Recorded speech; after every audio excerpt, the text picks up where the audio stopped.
Hello everyone, this is next in the series of image to diagnosis general sonography, fifth in the series of urinary tract.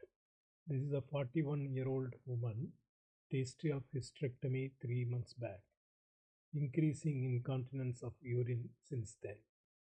The coronal scans of the right and left kidney are seen, and the lower one is the sagittal scan of the pelvis.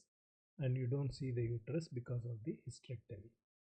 So what is the finding? Are you able to appreciate anything positive?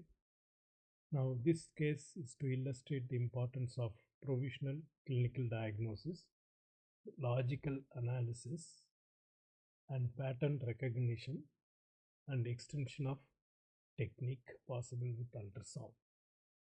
So if you would like to see the workup of the case, please log on to sonoshare.in, go to image to diagnosis, general sonography, urinary tract, fifth case.